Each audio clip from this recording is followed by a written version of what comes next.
Here in the first episode of Earborn, I'm breaking the rules before I even established them. I thought about doing this show for a while now, and the aim of Earborn was to feature cool singles from cool acts that a given Gen Xer may not have heard of, or at least I haven't heard of. But today I want to highlight an entire album, one that I've been listening to nonstop for about 5 weeks, and I'm just dying to talk about. Today, we will be looking at 2019's The Pink Château by a duo called In the Valley Below.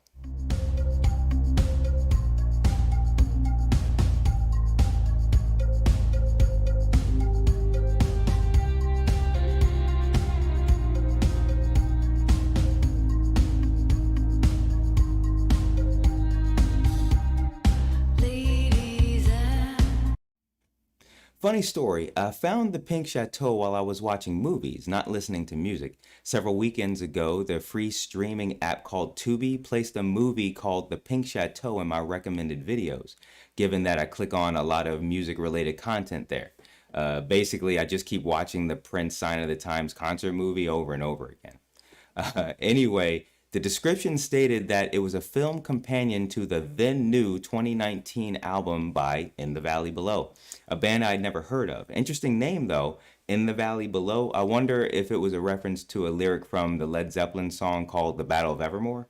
I hear voices thunder down in the valley below. In the Valley Below is the duo of Marcos Efron and Angela Gale. A film companion to a new album featuring erotic and sensual tales, the description said. Okay, I gave it a shot, and over the next 20 minutes or so, I was entertained by a mixture of dark pop, soft funk, and rock that owed just as much to the past as it was trying to look forward. This, while the band gave me its own interpretation of its sonics with images that were written and directed by Ms. Gale herself. I mentioned rule breaking a minute ago. As a matter of principle, I tend not to like to have art interpreted for me, especially when it comes to music. Never tell me the story behind a song that I like. If I like a work, I've already added it to the soundtrack of my life for reasons that are known only to me. It's funny how art works that way. But here, Gale gives bright, unambiguous imagery to Valley songs that I recognize as a uniquely female journey concerning carnal experiences. Now, that can just be my interpretation of the film, which stands alone as an artistic offering within itself. But the imagery, theme, and subtext so concerned with the sexual journey contains, by my count, almost no shots designed, at least not on purpose, to please the male gaze. I have to be honest with you and admit that I still get a little weird about seeing actresses in the nude on film. And I do have both political and artistic convictions about this artistic choice that can sometimes lead to a level of discomfort while watching.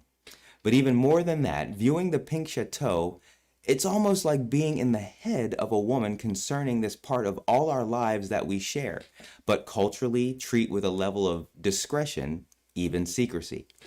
Watching the film, I started to feel like a voyeur. Not just in the obvious sense of watching people's private actions, but like hearing a person's private thoughts. Only here, thoughts that are normally private are put to image and screen.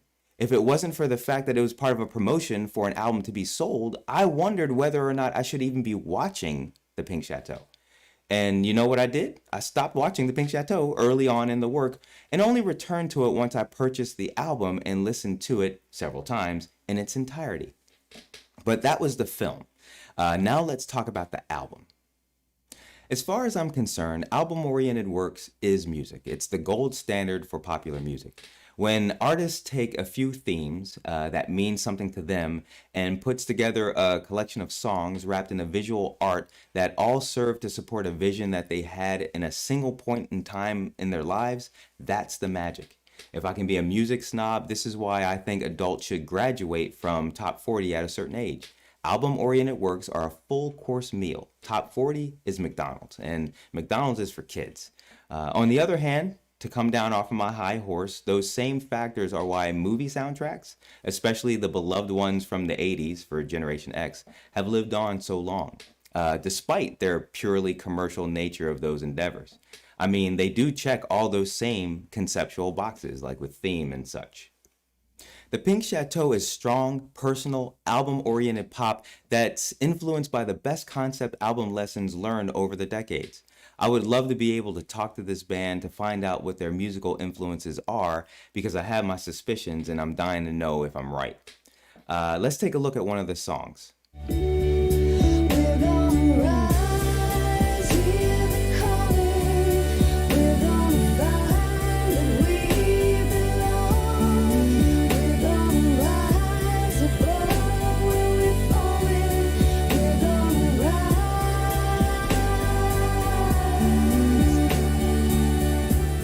Thematically, Rise, at least to me, seems like the centerpiece song of the Pink Chateau, even more than the title track, The Pink Chateau. Whereas the funky title track is the perfect opening to the rest of the album, I mean, lyrically, it's kind of an invitation. Rise is what the Pink Chateau is about once you make it inside. Now, the beginnings, twists, and turns of a woman's journey will be explored at different points during the album and the film. But for now, you're listening to a woman that knows some things. And one of those things, at least in this moment in time, is what she wants. So put your hands on me. Put your hands on me. The production on Gail's voice during the verse is low, smoky, and informed. Neither the sound of her voice or the opening lyrics convey innocence or inexperience. You are listening to a woman, not a girl trying to figure things out. Oh Lord, I got a confession. I fall into the darker side. Now, I'm going to break down almost every song of the Pink Chateau in its own video at some point, which is the actual format of Earborn. And when I do, I promise I won't use the word sexy too often. First off, I think that word gets me in trouble with YouTube, but it's going to be hard not to use that word for the majority of Chateau tracks, especially after viewing the film. Having said that though, Rise is sexy. That bridge with its stripped down hip hop breakdown and bassy beat restart, mixed with those light and airy vocals, listen. Break glass, leave the shadow. Do tell me who you follow. Feel the way, fall away now. Feel the way, feel the way, feel the way. Awesome. The cool thing about that bridge is that it's only played once in the song. It's the sonic jewel in the middle of this sensual song that begs for repeat play. Much of Chateau is like this. All their tracks make their point and get out. Personally, I think that's a hallmark of a great album. The theme is supported by a structure of short, focused tracks, with maybe one indulgent 6 to 8 minute masterwork that will be remembered forever. Now, concerning that, there's no track like that. There's no Stairway to Heaven or Comfortably Numb, but I will say Brass Ring is kind of Purple Rain-like. Your daddy was tough, you fought in the war. Your mama was wild, she never came home. And I never meant to call you in your sorrow.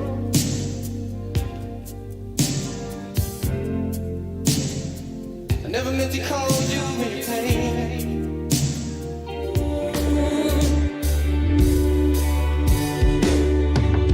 we'll sway, sway, sway, sway, grass, sway, grass, sway.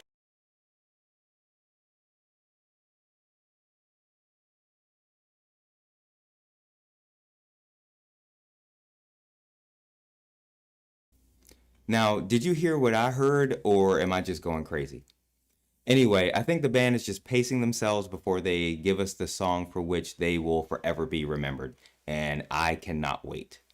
I'd like to end today's episode the way I'll end all episodes, and that is to remind everyone to please purchase an artist's music, or any artist's work. From movies to TV to, of course, music, I think we can all agree that we can tell when there's a deficit of talent. It's important to compensate the gifted for their output.